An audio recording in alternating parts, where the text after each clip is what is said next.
Haleluya, haleluya, haleluya. Ndabaramukije bene data. Ndasiye kugaruka uyu munsi niyemeje kubaganirira kweri. Imana ishimwe muri kumwe na Françoise HABONAYO. Ndasubiye kubaramutsa kandi nongera kubaha kaze kuri shene HABONAYO. Imana data nihabwe icubahiro, reka tubanze dusenge.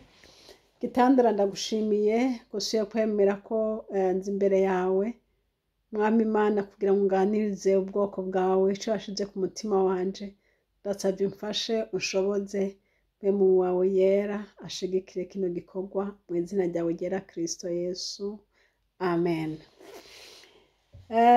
Uyu munsi nje kubaganiriza ikintu cantangaje mu buzima bwanje. Nasomye muri Bibiliya numva ngo inyuma ngo hazoba ngo imbwa ngo n'abarozi ngo mbega ngo n'abagize gute ngo ntibazokwinjira mu bwami bw'Imana. Hanyuma ngira kwibaza imbwa abarozi nta kwibaza none imbwa none ibindi bikoko byo bizokwinjira. Ndavyiyumvira gutyo gusa numva nyene sindawumenyesha ariko ntangura kwibaza gusa kuri ico gikoko citwa imbwa ingene Bibiliya yakivuze ko. Hanyuma rero ubundi munsi twari mu rusengero muri ibi bihugu vyino aha tubaye, haza mwene data umwe gusenga, aje mwene data gusenga azazananye n'imbwa. Ico kintu rero kirantusha cane kubona imbwa yinjiye mu rusengero. Turamubwira tuti wapi kweri nta mbwa yinjira aha hantu. Aca aragenda ayishira nk'ahantu nyene hafi mugabo nyene ngira ngo vyaramutangaje ingene twankimbwa yiwe ko yinjira nawe yinjiye kandi nta handi ari buyisige niwe yayiravye. Ako kaba kararengana. Noneho uwundi munsi haba ikintu cantangaje vraiment, kandi ico kintu n'ubu cama kintangaza. Ni umuntu umwe yari yaraguye, yari yavuze ngo nta Mana iriho. Murabibona hari igihe umuntu yizera Imana hanyuma rero agahura n'abandi bantu bakamwumvisha rwose ko ata Mana iriho. Rero nza numva nyene umunsi umwe avuze ngo bana ngo ngo nta Mana iriho pe. Hanyuma rero amaze kuvuga ngo nta Mana iriho avuga kandi yuko byo gusenga byose abivuyemwo. Uwo muntu rero turakomeza turasenga kugira ngo agaruke, ariko tubona umenga bibaye birebire, eka turabona gose umenga ariko akaguma avuga ngo niba iyo Mana iriho bizonyereke ndayibone. Bene data burya Imana nayo ntituyitegeka kandi ibyo tuvuga byose bibizi. Rero uwo muntu aravuga ati izonyereke ndayibone, nitanyiyereka ntizobiriho. Hanyuma haramara igihe nyene yarabihevye yarabihevye pe, ariko abantu nyene bagashishikara bamusengera. Murazi umuntu arasenga ariko Imana nyene niyizi ingene ibintu ibiroranya ikabishira mu nzira, niyizi n'iryari Imana yishura. Ahacu turasenga gusa. Hama rero umunsi umwe nari mu rusengero nza numva uwo muntu aranterefonye ari kure, anterefonye ndamwitaba. Urumva nari mu rusengero twahejeje mugabo tutarataha tukiri mu rusengero. Hanyuma ndamwitavye aca arambwira ngo ndagusabye ngo ngusengere ngo imbwa yanje ngo iragwaye. Ndatwenga n'Imana yo mwijuru, ni jewe nsengera imbwa, ni jewe nsengera abantu. Ibyo gusengera imbwa bagabo ekakakakaje rero nsengera abantu nta mbwa nsengera. Nyuma arambwira ngo yamara ngo n'imbwa nayo ngo ni Imana yayiremye. Ako kantu karanjamwe nyene cyane numva ntimugabo kweri n'ivy'imbwa n'Imana yayiremye. None ndayisengere girene ngo imbwa ngo yagwaye ngo yahumye amaso ngo kandi numva babaye cyane. Ncanda bikora nko kwikurayo. Cyaravuga ntoke nereka basi dusenge. Avuga ni Mwami Yesu ndakwinginze ukore kuri iyo mbwa, amaso y'iyo mbwa uyahumure abe mazima mu izina rya Yesu, amen. Hanyuma rero ndamusezera mba kuko ari ku telefone. Hanyuma Imana icikora igitangaza. Kumbe nawe yari yavuze ngo nimbwa ngo ikize ngo bakayisengera mu izina rya Yesu ngo igakira ngo nzoca amenya rwose ngo yuko ngo Imana iriho. Urumva ko yari yabivuyemo ati nzoca ngaruka ku Mana pe. Nimbona iciyikira ngo nuko gusa bayisenge. Hanyuma aca abona yambwira ku munsi. Aca nawe arapfukama ati nande nsengera ati kuko ati ndabonye ko Imana iriho ati Imana imbabarire. Basi abagarutse ku Mana gutyo. Hanyuma Satani nawe ga ntaja kure. Satani aca mwumvisha ngo reka ngo wibaza yuko ngo uyahumutse ngo kubera ngo ayisengeye ngo reka ngo nakantu kari kagiye mu jisho gusa ngo none ngo kari kavuyeyo ngo nta bindi. Satani baramwoheje aca asubira kutukwizera.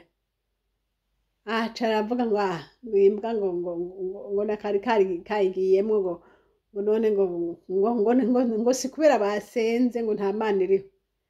Akibivuze gutyo yambwica yongera irahuma. Bene data Imana tuvuga ni Imana ikomeye. Iyo igomba kwigisha umuntu ifise inzira zose zo kumwigisha. Wewe gusa bashishikara gusenga ico wasengeye Yesu arazi inzira yacu. Hanyuma urumva iyambwa isubira guhuma.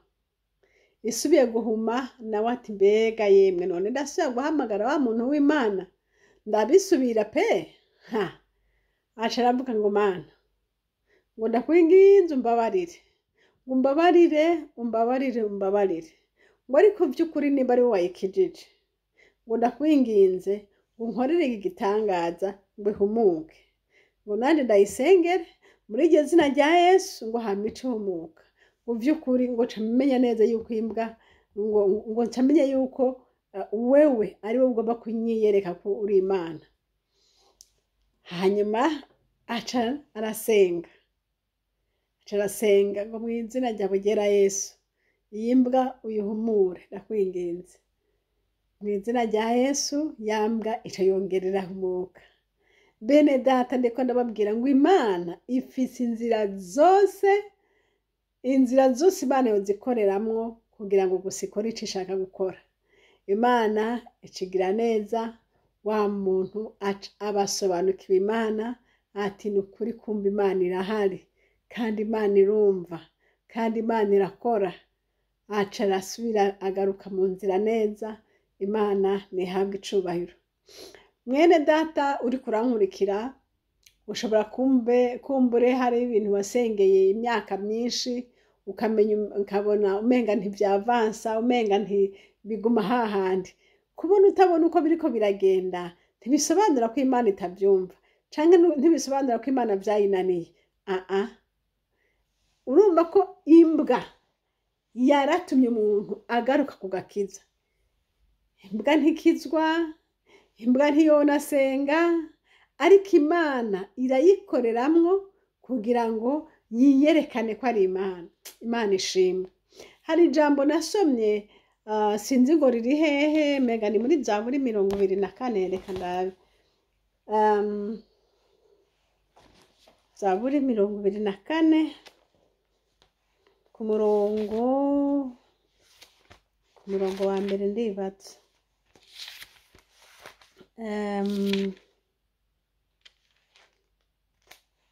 Amen. Imana irakoze. Zaburi 24 ku murongo wa mbere havuga ngo isi ni uhoraho n'ibiyuzuye, isi n'abayibamwo. Ngo isi ni uhoraho n'abayuzuye, isi n'abayibamwo. Hariho uwundi murongo nagomba uvuga ngo ibintu byose n'abakozi b'Imana, ngo ibintu byose Imana irashaka kubikoreramwo, ibintu byose Imana irashaka kubikoreramwo. Uwo murongo ntaco ninawutora nzobabwira, ariko uvuga yuko ibintu byose Imana ishobora kubikoreramwo bigacika abakozi b'Imana. Raba nk'uko kuntu iyo mbwa yavuze ubutumwa itavuze, igatuma umuntu agaruka ku Mana, Imana ikayikoreramwo. Imana ishimwe. Imana yarayikoreyemwo, irashinga intahe, Imana yikoreramwo, iragarura umuntu yaguye, asubira kugaruka mu nzira y'Imana, ari iyo mbwa ibikoze. Rero Imana nta kintu itokora. Ishobora gukoresha inyoni, ishobora gukoresha igiti, ishobora gukoresha amazi, ishobora gukoresha ibintu byose bushitse umugambi wayo. Imana nihabwa icubahiro. Rero tuyizere ngo ibintu byose ni ivy'uhoraho, kandi icuhoraho cose arashaka kugikoresha uko ashaka. Imana nibahezagire. Rero karako kantu nagomba kubaganirako yuko ushobora gusenga, ugasubira ugasenga, ariko inzira y'Imana kugira ngo ishitse vya bindi wasengera irabizi, aho icisha irabizi. Mbese uwo muntu Imana ntiyari gukoresha akagenda mu rusengero akumva ijambo ry'Imana rikamukorako. Mugabo kubera yuko yari yaravuze ngo nta Mana iriho no mu rusengero, umva ntiyagenda aho. Kandi mbese abantu ntibari kumushingira intahe, mugabo ukome yari yavuze ati nta Mana iriho, nta n'abantu yashaka kumviriza. Ariko Imana y'ububasha ikorera muri iyo mbwa yiwe yari afise, irayituma iyo mbwa irahuma, mpaka bayisengeye irakira. Mu mwanya Satani yamuhenze ngo kaye ngo nta Mana iriho, ngo kaye ngo siko yasenze, ubwo nyene amaso ica yongera yahumiriza gushikaho uwe nyene yamiye ati aha rero Rurema arahari, niwe atuma ikintu kimera gutya kandi kikamera gutya, arashaka kugorora ibyagoramye. Nawe rero mwene data nsubiye kugutera intege, ushaka kuba uriko urasengera ibintu byananiranye, gumye umutima, data inzira zose arazifise. Kumbure n'umuntu waba uriko urasengera nawe yoba yarahevye Imana, ariko inzira yo kumugarukana si wewe kuyimenya ngo mbega izoca hehe. Data wo mwijuru arafise inzira. Haleluya. Kandi si ibyo gusa, ushobora kuba ari ibindi bintu biguhangayikishije, ari umusozi muremure imbere yawe. Ibyo byose nze kukubwira ngo Data wo mwijuru nyene ububasha bwose arabifitiye inyishu. Ushobora kuba ufise ideni rinini utabona utingira ngo naho bongurisha jewe ubwanje ntiryovamwo, ariko ngoma kubwire ngo Data wo mwijuru arazi inzira. Ushobora kuvyuka kare mu gatondo ukisangira izahabu nininya cyane imbere y'inzu yawe. Ushobora inzira zose uhora harazifise, gusa mwizere. Waramubwiye murindire, inzira zose arazifise. Imana nibahezagire. Rero karako kanagomba kubabwira inkuru y'iyo mbwa yatumye umuntu yihana. None Imana yakoresheje imbwa ituma umuntu agaruka ku Mana kandi yari yaraguye. None rero Imana nihabwa icubahiro kubw'inzira zayo. Sinarinzi ko hari munsi nosengera imbwa, narinzi ko jewe nosengera abantu mugabe ivy'imbwa ntabyo narinzi.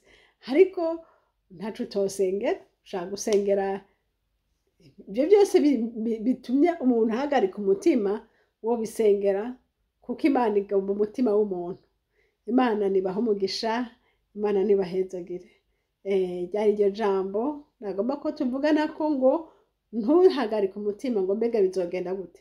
Imana irafise inzira, irafise inzira.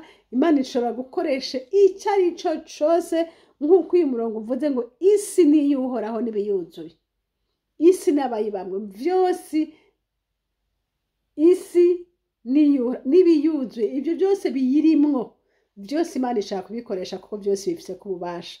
Imana data ibaha umugisha. Mwari kumwe na Françoise Habonayo rero. Numero za telefone ni za zindi, ni +46 768 0065 46. Kandi iyi shene turiko ni shene Habonayo. Ntimurambirwe rero, numva uyu munsi nugurutse kuganira uko Umwami aza kuzababishira mu mutima niko nza ndabaganiriza. Mube hafi rero, tugumane. Imana data ibahezagire.